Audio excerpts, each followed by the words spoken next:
यार, क्या ऐसा हो सकता है कि हम आने वाले सितंबर 25 के सीए फाउंडेशन के बिजनेस लॉस के पेपर को प्रिडिक्ट कर लें? ऐसे हो सकता है क्या कि हम ये पता लगा सके कि क्वेश्चन पेपर में कौन से सवाल में कौन से चैप्टर से पूछने वाले हैं? क्या ऐसे हो सकता है क्या? कोई ऐसा चीट कोड या वीडियो है क्या जो ये हमें बता सके? अगर ये सारी चीजें तुम्हारे भी दिमाग में चल रही है और आने वाले सितंबर 25 में सीए फाउंडेशन का एग्जामिनेशन तुम भी दे रहे हो, तो बच्चों अगले 10 मिनट के लिए इस वीडियो को तुम्हें बड़े ध्यान से देखना है, क्योंकि ये वीडियो है तुम्हारा एक चीट कोड। एग्जैक्टली ये वीडियो है जिसमें मैं डी कोड करने वाली हूं आपके आने वाले सितंबर 25 के सीए फाउंडेशन के बिजनेस लॉस के पेपर को। नमस्ते बच्चों, मेरा नाम है C S Pallavi Parihar and I am your business laws educator only on Unacademy. भाई, तैयारी तो आपने पूरी बहुत अच्छे से कर ली है। हर बच्चा पूरी ईमानदारी से अभी अपनी तैयारी में लगा है, रिविजन्स कर रहा है, राइटिंग प्रैक्टिस कर रहा है। जो सारी टिप्स और टेक्निक्स उसे बताई जा रही है वो सब अच्छे से फॉलो कर रहा है। लेकिन ये वीडियो जो one of its kind video है, और आई कैन बेट ऑन आपको पूरे यूट्यूब पे इस तरीके का वीडियो कहीं पर भी नहीं मिलेगा सीए फाउंडेशन को लेकर के। एक ऐसा वीडियो है जो आपको ये बताएगा कि आने वाले सितंबर 25 के बिजनेस लॉस के फाउंडेशन के पेपर को कैसे स्ट्रेटेजाइज होकर के तैयारी करें कि हम 80% पेपर प्रिडिक्ट कर लें। नहीं नहीं, मैं कोई पेपर आउट नहीं कर रही हूं, मैं आपको कोई चीटिंग नहीं करा रही हूं, मैं आपको क्वेश्चन पेपर नहीं बता रही हूं। लेकिन बच्चों, इस माध्यम से, इस वीडियो के माध्यम से मैं आपको एक ऐसी स्मार्ट स्ट्रैटेजी बता रही हूं जो आपके इंस्टीट्यूट ने आपके सामने रख रखी है, नजरों के सामने रख रखी है। आपको बस पकड़ने की देर है। वो कहते हैं ना, कभी कभी हीरा हमारी नजरों के सामने होता है, बस हम ही नजरअंदाज कर देते हैं। आपका इंस्टीट्यूट, आपका mother institute the institute of chartered accountants of India ने जब से अपना सिलेबस चेंज करा, जून 2024 से एक जैसा पेपर पैटर्न फॉलो हो रहा है। और ये पिछले दोनों अटेम्प्ट में मैंने टारगेट करा था और हर बच्चे को बोला था कि ऑलमोस्ट सेम पैटर्न पे आपका पेपर आएगा, और वही पैटर्न जनवरी 25 और मई 25 में दोहराया गया। जिसका ये मतलब है यार, 100% तो नहीं बोल सकते, लेकिन 99% चांसेस है कि आपका सितंबर 2025 का पेपर इसी पैटर्न पर आएगा जो अगले 8 से 10 मिनट में मैं आपको बताने वाली हूं। तो बड़े ध्यान से कॉपी और पेन लेकर के बैठ जाइए, क्योंकि आपको करना है कुछ नोट डाउन जो कि आपके आने वाले सितंबर टेम के पेपर को कर रहा है डी कोड। अब डी कोड में मैं क्या कर रही हूं, मैं आपको हर सवाल में कौन सा चैप्टर कवर करा गया ये बता रही हूं, ताकि आप अपनी स्ट्रैटेजी को इस तरीके से प्लान करो कि आप अपने पेपर से मैक्सिमम मार्क्स स्कोर कर सको। देखो बच्चों, आप जानते हो ना कि आपके पास पढ़ने के लिए समय कम होता है, और फिर लॉ का पेपर थ्योरी का है तो लिखना भी बहुत ज्यादा होता है, कभी कभी 2 नंबर के भी सवाल आए। आपके पूरे बिजनेस लॉस के पेपर में, बड़े ध्यान से सुनना, 6 सवाल आते हैं। 120 नंबर का पेपर आता है, 100 नंबर का आपको हल करना है, यानी 5 सवाल आपको हल करने हैं। और इसमें जो पहला क्वेश्चन होता है ये कंपलसरी होता है, यानी ये हर बच्चे को करना है। हर बच्चे को ये सवाल करना है, भले ही पहले करे या फिर सबसे आखिर में क्वेश्चन नंबर 1 करे, उससे फर्क नहीं पड़ता, लेकिन क्वेश्चन नंबर 1 हर बच्चे को करना है। बच्चों, अभी मेरे साथ साथ जून 24, सितंबर 24, जनवरी 25 और मई 25 का क्वेश्चन पेपर उठा करके देखना। सेम पैटर्न फॉलो हुआ है चारों अटेम्प्ट में, और बहुत स्ट्रॉन्ग चांसेस है सितंबर 25 में सेम ये पैटर्न चलेगा। क्वेश्चन नंबर 1 में 3 सवाल होंगे, और वो आपके इन 3 चैप्टर्स से होंगे। पहला सवाल डेफिनेटली है, नॉट टू फॉरगेट, आईसीए से आएगा 7 नंबर का। दूसरा सवाल आपका आएगा कंपनी एक्ट से 7 नंबर का, और तीसरा सवाल आएगा आपका आईपीए से 6 नंबर का। ये तीनों वो चैप्टर्स है जिससे कंपलसरी क्वेश्चन में सवाल आ रहा है पिछले चारों अटेम्प्ट से। And this makes it a very strong chance कि क्वेश्चन नंबर 1 सितंबर अटेम्प्ट में भी इन्हीं 3 चैप्टर्स में से आएगा। हाँ, अब इसमें डिवीजन होते हैं, जैसे पार्ट बी के अंदर भी 1 और 2 छोटे छोटे आ जाते हैं। मैंने ब्रैकेट में जो आगे 4 और 3 और 4 और 2 लिखी हूँ ना, ये मार्क्स है कि 7 नंबर का एक सवाल के बजाय 4 और 3 नंबर के 2 सवाल आ रहे हैं, या 4 और 2 नंबर के सवाल आ रहे हैं। लेकिन आईसीए पहला, दूसरा कंपनी एक्ट, और तीसरा सब पार्ट क्वेश्चन नंबर 1 का आईपीए से आ रहा है भाई, सीधा सीधा। दूसरे सवाल पर जब बढ़ते हो तो दूसरा सवाल, हर क्वेश्चन में आपके मोर और लेस 3 पार्ट आ रहे हैं, 7, 7 और 6। इस तरीके से टोटल 20 नंबर के सवाल है, 6 सवाल है, 5 आपको करना है। आप कंपलसरी कर लिया। उसके बाद बढ़ते क्वेश्चन 2 का पहला सवाल सोगा से निकलता है। पार्ट 1 जो है क्वेश्चन नंबर 2 का, वो सोगा से है, 4 3 नंबर में या 7 नंबर का एक क्वेश्चन। दूसरा सवाल फिर कंपनी एक्ट से निकलता है, 4 3 नंबर में या 7 नंबर में। और तीसरा सवाल एलएलपी, एकमात्र सवाल आता है 2C में एलएलपी से, 6 नंबर का। 4 और 2 नंबर के भी हो सकते हैं और 3 और 3 नंबर के भी हो सकते हैं। तीसरे सवाल पे बढ़ते हैं। आप ये सब नोट डाउन कर ले रहे हैं या स्क्रीनशॉट कर सकते हो, यहां से सब स्क्रीन पे अवेलेबल है।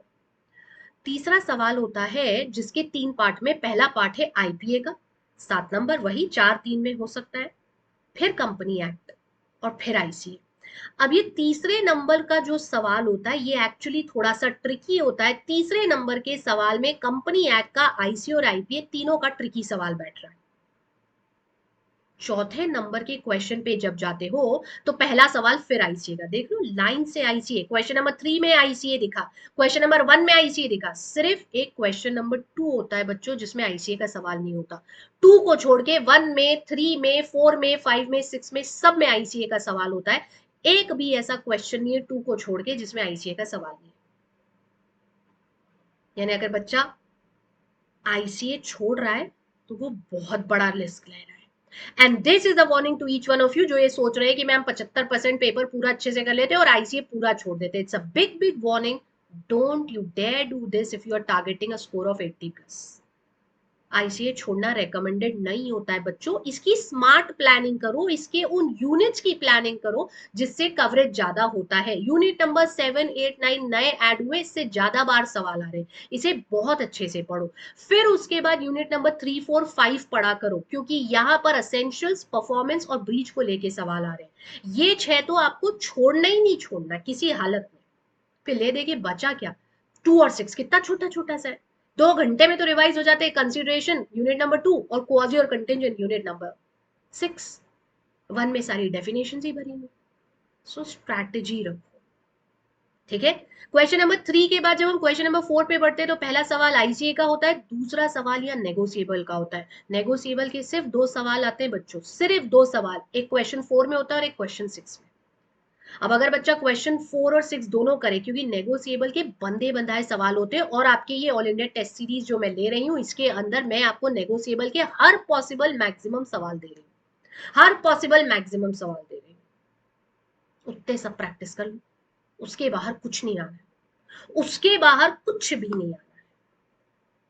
सो 7 मार्क का आएगा नेगोशिएबल का सेकंड पार्ट, क्वेश्चन नंबर 4 का। 4 और 3 में भी आया है, ये इस कॉम्बिनेशन में भी हो सकता है। और 4 का सी ये लास्ट होता है आईआरएफ। एलएलपी और आईआरएफ इनसे सिर्फ एक एक सवाल आता है बच्चों। एलएलपी 2C में होता है 6 नंबर के लिए, और 4C में होता है आईआरएफ 6 नंबर के लिए। बस 2 सवाल आते हैं इन दोनों चैप्टर्स से, एंड दिस मीन्स आपको इनको नहीं छोड़ना है किसी कीमत पे। अब जब आप क्वेश्चन नंबर 5 के ऊपर जाते हैं तो क्वेश्चन नंबर 5 फिर शुरुआत होती है सोगा से, पहले पार्ट में। दूसरे पार्ट में होता है आईपीए, और यही वो पार्ट होता है जहां पे डिसोल्यूशन का क्वेश्चन सबसे ज्यादा बार पूछ रहे। उठा के देखो अभी के अभी पिछले चारों अटेम्प्ट के question paper, dissolution of a partnership का सबसे ज्यादा बार सवाल यहां पर आ रहा है। या तो सारे तरह के डिसोल्यूशन समझाओ 7 नंबर में, या कोर्ट के द्वारा डिसोल्यूशन कब करे जाते हैं ये समझाओ 4 नंबर में, या कोई विशेष तरह का डिसोल्यूशन अंडर कंटिजेंसीज या स्पेशल सर्कमस्टांसेस या कंपलसरी डिसोल्यूशन, ये समझा दो 4 या 3 नंबर में। डिसोल्यूशन छोड़ना ही नहीं। और फिर आईसीए आ जाता है छठे सवाल, 5वें सवाल में। और छठा और आखिरी सवाल, अब ये सवाल बच्चों ऐसा है जिसमें पहला तो वही नेगोशिएबल का है, सेकेंड वाला जो पार्ट रहता है ना ये ऑप्शनल रहता है। ऑप्शनल लिखियो ना, ऑप्शन मतलब यहाँ 2 सवाल होते हैं, 6 नंबर के 2 सवाल है। आपको क्वेश्चन नंबर 6 के बी का ए पार्ट करना है या बी पार्ट करना है, ऐसे होते हैं। इसमें ऑप्शन होते हैं, एकमात्र ऐसा क्वेश्चन जिसमें ऑप्शन आता है। दोनों में से कोई सा भी एक करना है आपको, होता हुआ आईसीए का ही है। और सबसे ज्यादा बार पता है इसमें थ्योरी ही बैठ रहा है, सीधा डायरेक्ट थ्योरी क्वेश्चन पूछ रहे हैं। कॉन्टिंजेंट कॉन्ट्रैक्ट्स, क्वाजी कॉन्ट्रैक्ट्स, इनको समझा दो। या फिर आपके अलग अलग सिचुएशंस जहां पर वारंटीज रिवोक हो जाती है, गारंटीज रिवोक हो जाती है, वो समझा दो। डायरेक्ट थ्योरी क्वेश्चन आ रहे हैं यहाँ पर। वेगरिंग कॉन्ट्रैक्ट्स, इनको समझा दो, क्या क्या आता है वेगर में और क्या क्या नहीं आता है, सब थ्योरी में पूछ रहे हैं 6 के बी। और लास्ट सोगा, एंडिंग सोगा से होती है 7 नंबर की। स्टार्टिंग आईसीए से होता है, 1 का ए और 6 का सी सोगा। 7 नंबर पर खत्म हो जाता है। ये पूरा पेपर है। अब देखो एक बात बताओ, पूरा पेपर सामने रख दूं मैं, और ये ना अभी जब सितंबर 25 का पेपर दे दोगे ना, उसके बाद आके कमेंट में बताना। और अभी तक भी चैनल सब्सक्राइब नहीं करे हो तो जल्दी कर लो, क्यों वेट कर रहे हो? ये कंटेंट और ऐसा कंटेंट कहीं नहीं मिल रहा है। आप पूरा यूट्यूब सर्च कर लेना अगर आपको कोई डी कोडेड पेपर का वीडियो मिल जाए तो। सितंबर 25 का इवन इनफैक्ट मैंने ये पहले भी करा है, लेकिन पहले हम इसे अपने लाइव लेक्चर्स में अटेंड करते थे। जैसे हम लक्ष्य सीरीज रिवीजन की चला रहे हैं, उसी में हम इसे इंक्लूड कर लिया करते थे। इस बार मैंने एक पूरा सेपरेट वीडियो बना दिया आप सारे लोग के लिए, ताकि यही देख करके इसे समझ लो। तो ये पूरा का पूरा चीजें, ये सब ये आपके सामने है, इसे स्क्रीनशॉट कर लेना आप, और इसके हिसाब से अपनी तैयारी करो। पूरा पेपर आपके सामने है, उन टॉपिक्स को बहुत अच्छे से रिवाइज करो और प्लान करो कि आप किस तरीके के क्वेश्चंस को अटेम्प्ट कर पाओगे। This is the very simplest thing that you can actually do to yourself, but the most effective thing. और अगर आप यहाँ आना चाहते हो, अगर आप यहाँ आना चाहते हो, इस वॉल ऑफ द फेम पर आना चाहते हो, ये हमारे मई 2025 के रिजल्ट्स हैं, ऑल इंडिया रैंकर्स हैं भाई। 5350 से ज्यादा बच्चे अन अकेडमी से पास हो चुके हैं। 302 से ज्यादा बच्चे 300 प्लस का स्कोर लेकर के आए यार। 300 प्लस का स्कोर, ऑल इंडिया रैंक्स देख रहे हो यहाँ पर। तो ये सब ना एक स्ट्रैटेजाइज अप्रोच से आता है बच्चों। हमेशा याद रखो, सीए जैसे प्रोफेशनल कोर्सेज में तैयारी से ज्यादा महत्वपूर्ण है रणनीति के साथ करी गई तैयारी। ऐसे और स्ट्रैटेजी वीडियोस इस चैनल पर आने वाले हैं, तो अपने दोस्तों के साथ शेयर करना और नीचे कमेंट करना बिल्कुल मत भूलना। Please do like the video and put up your comment. बताइए मुझे कमेंट करके कि आपको ये कंटेंट पसंद आ रहा है और ये आपकी एग्जाम प्रिपरेशन में आपकी हेल्प कर रहा है। ऐसे और स्ट्रैटेजी वीडियोस के साथ मैं आपसे जल्दी मिलने वाली हूँ। तब तक के लिए अपना ध्यान रखिए। नमस्ते।